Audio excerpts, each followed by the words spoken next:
bienvenue à Tendance IMO. Ici Stéphanie Germain avec vous pour les prochaines minutes. Et comme à l'habitude, je suis toujours accompagnée de ma collègue Marie-Ève Proulx. Ça va bien, Marie-Ève? Très bien, et toi? Oui, ça va très bien, merci. Donc aujourd'hui, on va parler des matériaux de finition intérieure. Exactement. Bien important de le préciser.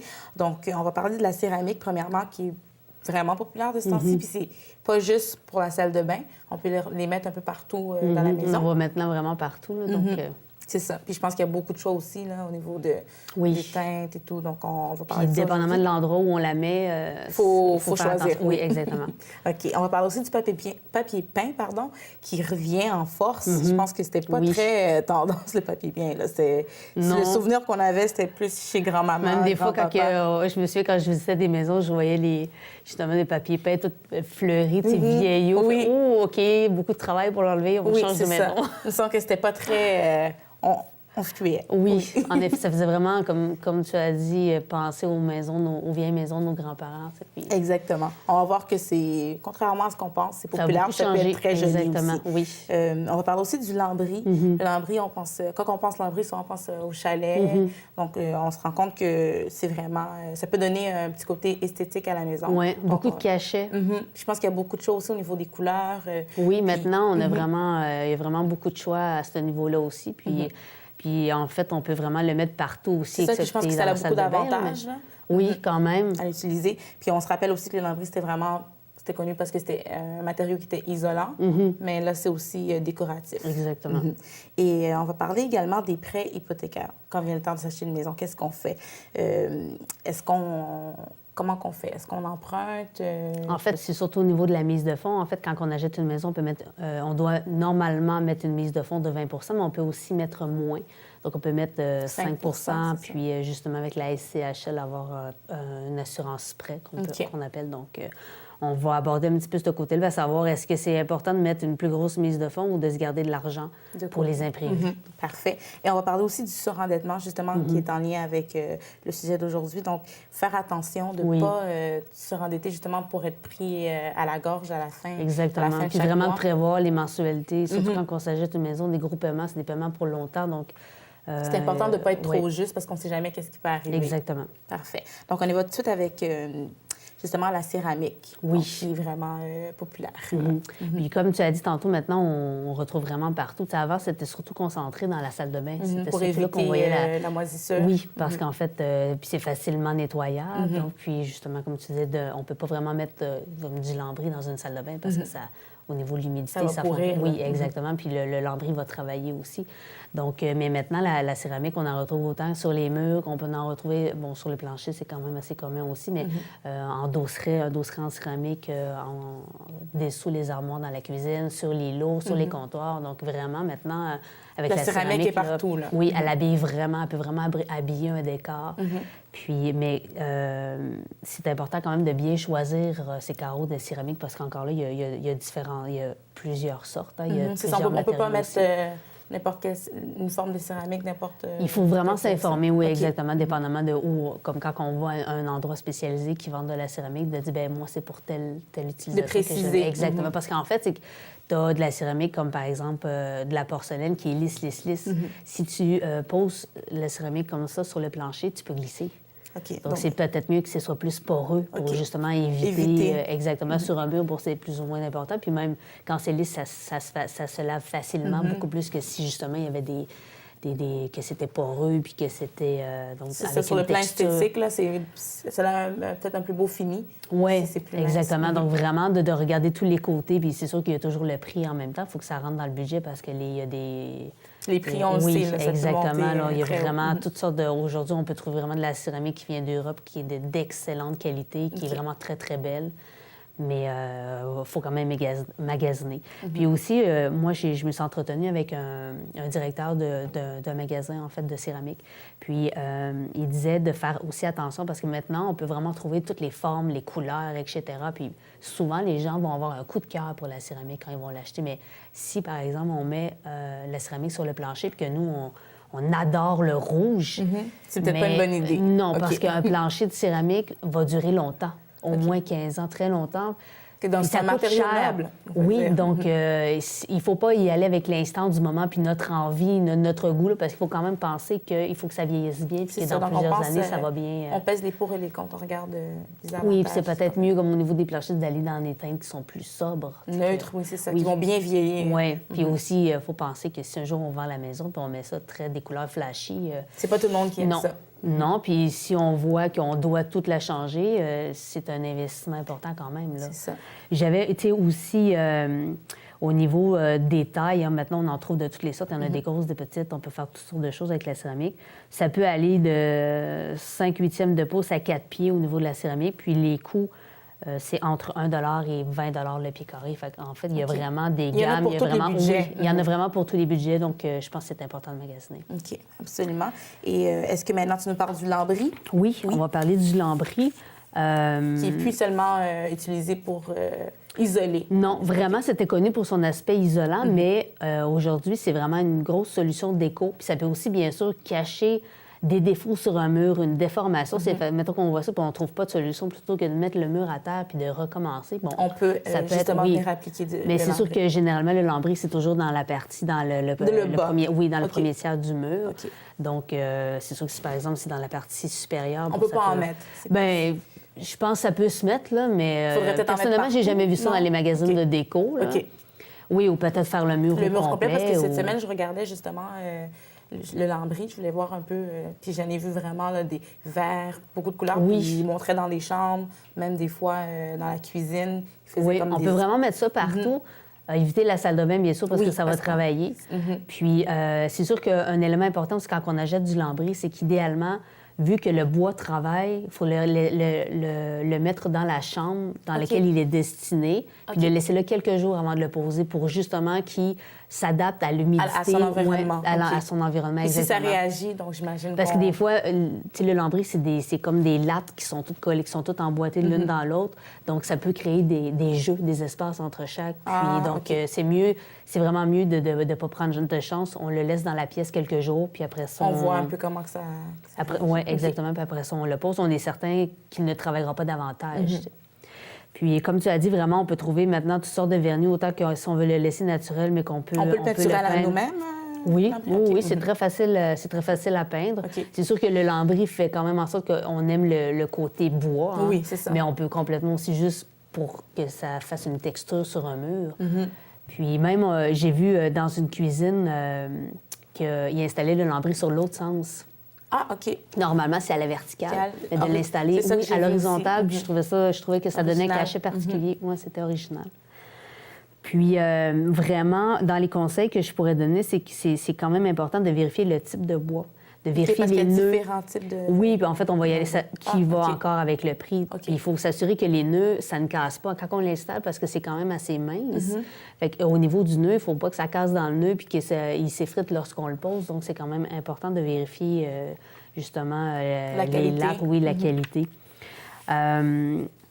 Donc, il disait que, justement, dans le cas du bois la solidité des nœuds, aussi l'état des rainures, l'absence de gauchissement des planches qui peut être important à vérifier. Oui, exactement. Et même, souvent, on prend comme le premier tiers du mur, mais des fois, ça peut être plus économique de prendre plus long, mais de le couper soi-même. OK, parfait, je comprends. Mais en fait, il faut que les dimensions...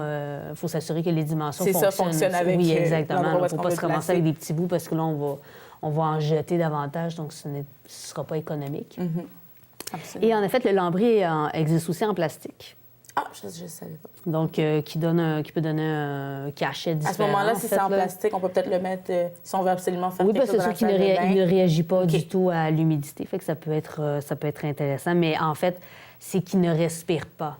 Fait que c'est sûr que si jamais il y a de l'humidité en arrière, au moment où c'est là qu'on ne va pas le voir. Oui, c'est ça, puis ça va travailler en arrière. Donc, c'est peut-être pas une bonne idée. Non, finalement, non. À moins que ce soit vraiment neuf puis que la salle de bain ne soit jamais utilisée, si ça l'empêche de pénétrer le mur, mais on ne peut jamais être certain, donc peut-être c'est peut-être pas une bonne idée. À éviter. Oui, exactement.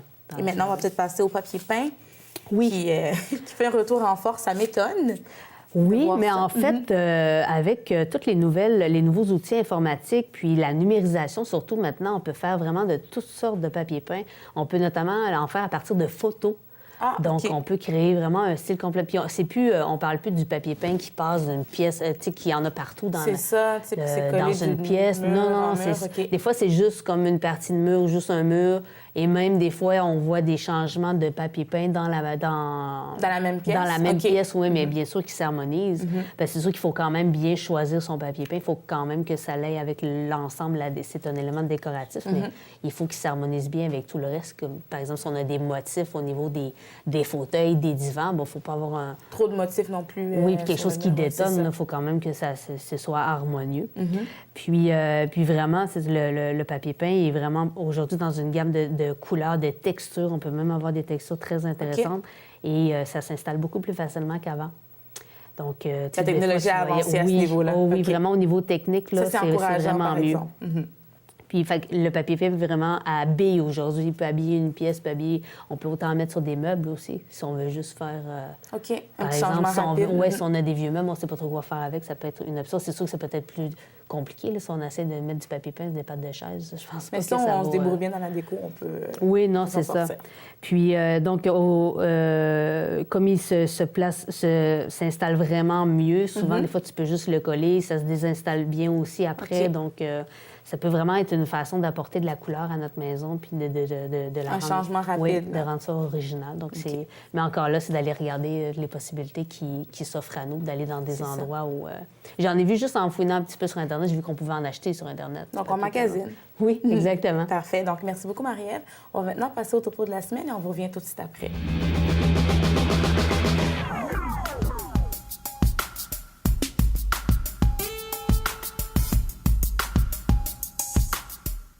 Bonjour, mon nom est Samantha Deschaines, designer d'intérieur chez Décoration Le Corbusier.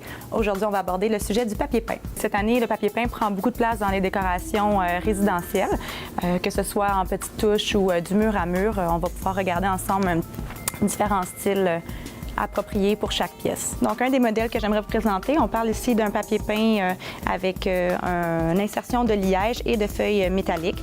Donc, la tendance est beaucoup au mélange des métaux. Donc, on voit ici avec feuilles d'argent, des feuilles d'or, avec des designs un petit peu plus baroques et rétro qu'on retrouve dans les décors d'aujourd'hui. Celui-ci, c'est un modèle avec des insertions de fibres naturelles. On les utilise beaucoup avec le bois, le bambou, le liège, le raffia. Donc, c'est des matières qui vont venir réchauffer un petit peu plus les décors modernes. Donc, les couleurs neutres sont très couramment utilisées. Cependant, ça se fait aussi dans des couleurs un petit peu plus audacieuses, un peu comme ceux-ci.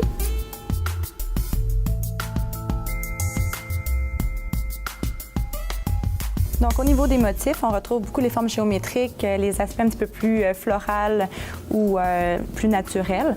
Donc, on retrouve ici dans les tons sur tons. C'est des papiers peints avec des petites fibres de verre incrustées.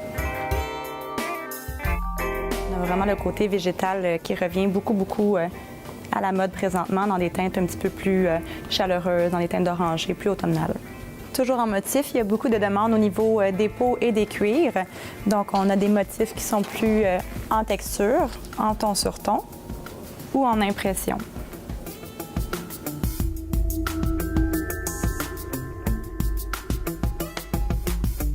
Dans la famille des papiers peints, on retrouve aussi les grandes murales. Il s'agit en réalité d'impressions grand format qui rajoutent une dimension supplémentaire à vos pièces. Bien qu'on utilise encore beaucoup le moulurage au niveau des décors d'aujourd'hui, je vous dirais que la tendance du lambré est un petit peu passée. On l'utilise dans nos décors plus traditionnels, plus rustiques.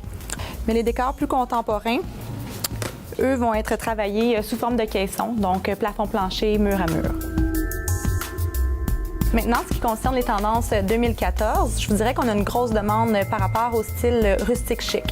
C'est quoi le style rustique chic? C'est le mélange du vieux, du neuf, dans un look un petit peu plus chaleureux versus les matériaux plus bruts et froids. Donc, quand on parle de matériaux bruts, on parle de briques, de pierre ou de béton. Donc, dans un cas comme celui-ci, on parle d'ardoise noire. C'est des fines lamelles d'ardoise entrecollées, puis utilisées au niveau des manteaux de foyer ou des têtes de lit. Donc, pour une touche un petit peu plus industrielle, on a aussi les insertions de stainless qu'on utilise couramment au niveau des dossierets de cuisine. On peut aussi le retrouver dans différents formats, donc avec des insertions de verre, de stainless et de porcelaine. Bien que ce soit un style très populaire, ce style-là ne convient pas nécessairement à toutes les demeures. C'est pourquoi on se spécialise en service de décoration à domicile pour pouvoir développer un projet à votre image et à l'image de votre demeure. De retour à Tendance Immo, vous êtes toujours en compagnie de Stéphanie Germain et Marie-Ève Proulx. Bon, maintenant, Marie-Ève, on va parler de la mise de fonds. Oui. Lorsqu'on veut acheter une maison, qu'on fait un prêt hypothécaire, donc comme on l'a mentionné tout à l'heure, généralement, les institutions financières nous demandent de donner une mise de fonds de 20 de la maison. Chose qui n'est pas toujours possible. Donc, il y a une autre possibilité, c'est de donner 5 Ça, est-ce que c'est nouveau? Ça fait longtemps que c'est Non, oui. Okay. Ça a toujours été comme ça. Puis ça n'a pas changé dans les nouvelles normes là, du gouvernement. C'est toujours la même. Oui, exactement. Okay. C'est plus au niveau du terme, sur le nombre d'années qui a changé. Okay. Puis, si on donne 5 il faut prendre une assurance prêt hypothécaire de la Société canadienne d'hypothèque et de logement. Okay. Mais cette assurance-là, c'est entre 0,5 et 2,9 du montant. Donc, c'est quand même des intérêts puis un montant qu'on s'ajoute. Oui, c'est sûr que quand on n'a pas les moyens, quand on achète une première maison, bien, on n'a pas les moyens de mettre... exactement. Donc, c'est bien, parce que ça dépanne puis ça permet à des gens d'avoir accès à la propriété. Plus rapidement. Mais, en parlant avec des courtiers hypothécaires, ils me disaient que dans le meilleur des mondes, si on possède un certain que ce soit un certain bas de laine ou un certain montant d'argent, ouais, c'est mieux de donner plus sur la mise de fonds, que même donner plus que 20 si c'est possible. OK, donc on donne plus au début, comme ça, on a moins Oui. Dans le meilleur des mondes, c'est ce qui est mieux, parce que c'est sûr que plus on donne, bien, moins les intérêts qui encourent sur le restant du montant, parce que c'est quand même un gros montant. Et même si les intérêts sont quand même pas si... Présentement, les taux d'intérêt, c'est peut-être autour de 3 quelque chose comme ça. C'est quand même pas énorme, mais quand même, si on veut maximiser puis payer le moins possible en intérêt, c'est sûr que c'est mieux de donner une plus grosse mise de fonds. Je pense qu'on paye plus vite aussi si on a donné beaucoup Exactement. Plus au début. Puis on baisse les mensualités. Donc, ça peut être intéressant aussi, parce que tes mensualités sont sur 25 ans. Fait que s'ils sont... plus petites, bien, ça peut être mieux. Puis encore là, justement, s'ils sont moins longues, fait que peut-être qu'au lieu de payer sur 25 ans, bien, tu peux payer sur 20 ans. C'est ça. Exactement. Fait que ça peut être super important de faire ça. Fait qu'on peut rembourser plus rapidement notre hypothèque. Mais un autre avantage de maximiser la mise de fonds, c'est aussi pour un plus grand refinancement sur l'équité. L'équité, ce qu'on appelle, c'est la différence entre la valeur marchande et le solde de l'hypothèque. Donc, si une maison qu'on achète à 250 000, mais qu'on paye 100 000 dessus, sur la maison en hypothèque. Oui, mettons qu'au fil des années, là, on a payé 100 000 dessus. Donc, on a une équité de 150 000. Puis c'est sur ce 150 000-là qu'on va pouvoir aller rechercher des fonds si on refinance notre hypothèque, en fait, pour, par exemple, rénover la salle de bain, ajouter un garage, etc. Donc, c'est sûr qu'on peut bénéficier d'un montant d'argent à ce niveau-là. Le montant d'argent est plus grand si on a besoin. Donc, ça peut être intéressant aussi. De le faire. Puis, mais aussi, dans l'autre sens, ça peut être aussi intéressant de toujours se garder un bas de laine. Oui, c'est ça, parce qu'on ne sait jamais ce qui peut arriver si on a parer les imprévus. Si on tombe malade aussi, on ne sait jamais ce qui peut arriver dans la vie. Un bris dans la maison. Exactement. Puis encore là, c'est sûr que c'est pas toujours possible, parce qu'on doit mettre de l'argent à droite, à gauche pour les enfants, pour le taux, oui, ça ne finit jamais. Mais dans le meilleur des mondes, ce serait d'avoir l'équivalent d'un bas de laine pour un 3 mois salaire. Ah, OK. Mais ça dépend, ça dépend. Oui, non, c'est ça, mais c'est dans le meilleur des mondes qu'on parle, en effet, hein, parce que c'est sûr que si on faisait un sondage, je suis certaine qu'il y a... Il n'y a pas beaucoup de monde qui l'ont. Exactement. Et je veux bien essayer, moi, mais on n'arrive pas. Non, exactement. On a toujours des dettes, donc généralement, on dit, bon, je vais régler mes dettes plutôt que de mettre mon bas, tu sais, de garnir mon bas de laine. Exactement. Mais c'est sûr que, tu sais, dans le meilleur des mondes, c'est que si c'est en cas d'accident, de maladie, de perte d'emploi, etc., bien, au moins, si on a 3 mois... Un 3 mois de salaire. Exactement, pour continuer à payer, justement, l'hypothèque. Les obligations. Exactement. Donc, ça peut être intéressant. Puis c'est sûr qu'il faut calculer aussi que quand on achète une maison, il y a toujours des frais classiques qui viennent avec, que ce soit, les coûts du déménagement, la taxe de bienvenue, les frais de notaire, les impôts fonciers, etc. Donc, si on met tout notre argent dans la mise de fonds puis qu'il nous reste plus rien pour payer ça, bien, il faut quand même parer à ça. Là. Puis encore là aussi, s'il y a des rénovations, si on a l'aménagement paysager à faire. Donc. Mais je pense qu'on peut choisir aussi. Il y a des choses qui peuvent attendre, comme le paysager. Oui, c'est certain. Le jardin, c'est des choses qu'on peut faire l'année d'après. Puis, tu sais, peut-être si, par exemple, on est en mesure de mettre 20 de mise de fonds ou 25 mais on peut se garder peut-être un petit 5 ou quelque chose, si on a les moyens. C'est ça. Pour pour justement parer à tous les imprévus qui pourraient comme on nous disait, arriver. les taxes, les rénovations. Exactement. Donc, c'était ça pour la mise de fonds. Puis, dans le même ordre d'idée, justement, c'est toujours de faire attention, justement, pour bien calculer nos affaires, pour budgéter. C'est pas tout le monde qui ont la capacité de le faire, puis de respecter le budget. Mais c'est important pour vraiment éviter de se surendetter parce que ça peut arriver rapidement. De nos jours, on est sollicité de toutes parts. On voit des affaires, on veut que notre maison soit belle, on veut que tout soit beau, on veut être à l'affût des technologies, des tendances. Oui, exactement. Donc, mais c'est des choses qui se payent, puis à un moment donné, t'achètes, puis bon, ça marche plus. On s'en rend pas compte, puis t'as les non, billes qui puis surtout, arrivent. on sait jamais, on perd l'emploi. Qu'est-ce qu'on fait? Exactement. Donc, c'est quand même important de faire attention. Puis d'ailleurs, je suis allée voir du côté d'une conseillère financière.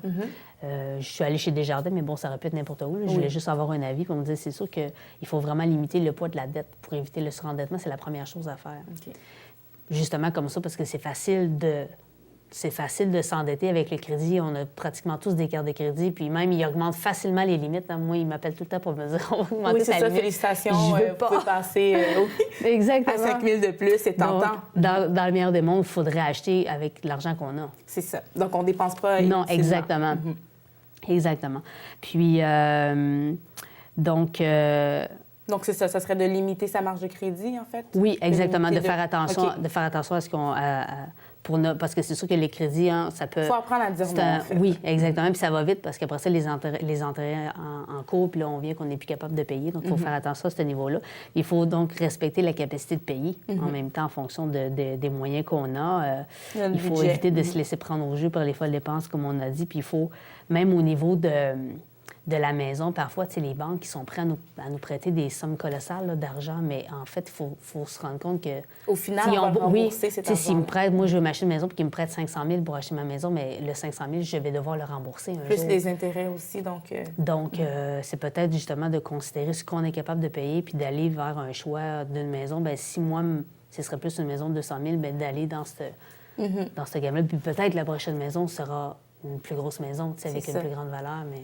Pour l'instant, on y va avec ce qu'on est capable de payer, selon notre revenu. Exactement. Puis en fait, j'avais... puis aussi, petite information de dernière minute, là, c'est vraiment que présentement, les taux d'intérêt sont bas, mais ça ne restera pas tout le temps comme ça. En fait, la conseillère financière me disait il faut en prendre en compte parce que oui, OK, tu es capable de payer avec ce pourcentage-là, mais si dans quelques années, si ça monte, il faut être capable de parer la différence. C'est parce que là, le montant mensuel va changer, fait qu'il faut que tu sois capable encore de survenir sans être endetté. Est-ce que c'est possible de le faire, de le calculer, d'avoir un montant fictif si jamais le taux d'intérêt Non, mais en augmente? fait, ce que tu peux faire, c'est que, par exemple, si ton taux d'intérêt est de 3 bien, tu peux, par exemple, prévoir que toi, à chaque fois, tu mets de côté comme si c'était 4 Ah, OK. Donc, comme ça, ça va juste... Oui, exactement. Fait que tu payes le montant, comme nous, c'est ce qu'on fait. Donc, on paye plus. Donc, si jamais, à un moment donné, les taux d'intérêt viennent augmenter, bien... Ce ne sera pas une grande surprise. Non, exactement. Mais encore là, c'est ça. C'est une bonne idée pour tout le monde, mais ça peut être une bonne façon de ne pas se retrouver... Avec des mauvaises surprises. Exactement. Puis, dans le cas où les gens qui sont vraiment endettés, il y a des organismes qui peuvent aider. Il y a des associations. Tu as la CEF, qui est l'Association coopérative d'économie familiale, qui est pratiquement dans toutes les villes, qui aide les gens qui sont en difficulté. Oui, pour les aider à faire un budget, puis être plus... pour réussir à régler leurs dettes puis à budgéter leurs dépenses. Fait que ça peut être un outil intéressant. Ça peut être une place là, pour ceux qui justement ne savent plus quoi faire puis ils ne trouvent pas de solution. Parce que c'est sûr que la solution à l'endettement, ça doit passer par la responsabilisation de la personne. Oui, c'est ça. On n'achète pas parce que le voisin a acheté aussi. On y va avec qu'est-ce qu'on a de besoin. Exactement. On fait des choix. Des fois, il faut faire des sacrifices. Ça ne veut pas dire que ce qu'on veut, on ne pourra pas l'avoir dans 6 mois. Ben non, exactement. Exactement. C'est juste de ne pas dire on va l'avoir tout de suite. Donc, parfait. Donc, Maria, on va faire un petit retour sur qu'est-ce qu'on a discuté aujourd'hui. On a parlé des matériaux de finition intérieure. Il y a différents choix. On en a parlé seulement de 3, là, mais je dis pour en avoir, il y en a d'autres. Oui, c'est ce qu'on a choisi. Il y en a d'autres, mais en fait... on a parlé de la céramique. Oui, la céramique, le lambris puis le papier peint. Moi, je trouvais justement le papier peint que c'était... Mais moi, ça m'étonne beaucoup. Il faudrait que je vois... J'ai de la difficulté vraiment à le visualiser, à voir comment que ça pourrait... Mais si tu vas fouiner un petit peu sur Internet, là, tu peux voir, tu peux voir des nouveaux modèles. Puis c'est vrai que c'est beau. Puis ça peut... Tu sais, comme par exemple, juste les... parce que le papier peint, ça vient large. Tu sais, les stickers que tu peux mettre sur ils appellent ça des stickers, mais c'est comme les collants que tu colles directement sur un mur. Ça reste une sorte de papier peint. OK, parfait. Souvent, on voit ça dans la chambre des enfants aussi. Oui, puis dans les salles de jeu, mais même, tu en vois aussi de toutes sortes que tu peux mettre un peu partout là, dans la maison. Donc, c'est vrai que ça fait beau. On va aller vérifier ça. Et on a parlé aussi du lambris. Donc, ça aussi qui est revenu au goût du jour. Donc, c'est pas juste pour le chalet. Donc, on peut ça peut apporter beaucoup de cachet à une maison qui... C'est sûr que dans une maison moderne, peut-être que ça ne correspond pas, mais dans une maison où il y a des boiseries, tout ça, le lambris peut ajouter. Ça peut être très esthétique, absolument. Puis, justement, on a parlé aussi de pas s'endetter, le surendettement. On fait attention. Surtout quand on s'achète une maison, c'est une grosse dépense. Et ça fait des paiements mensuels qui peuvent être quand même importants parce que c'est des gros montants d'argent, donc il faut être prudent. Oui, puis on a parlé aussi de la mise de fonds. Donc, quand on décide d'acheter une maison, qu'est-ce qu'on fait? Donc, c'est sûr que dans le meilleur des mondes, comme tu disais, ça serait bien de mettre le 20 voir si on peut mettre plus. Mais c'est pas toujours l'option qu'on peut... Non, exactement. Qu'on peut faire, mais bon, on regarde ça. Merci beaucoup, Marie-Ève. Donc, on peut te lire cette semaine. Dans l'Écho de Laval, donc, qui sera publié mercredi prochain. Parfait. Donc, à la maison, je vous dis merci et à la semaine prochaine.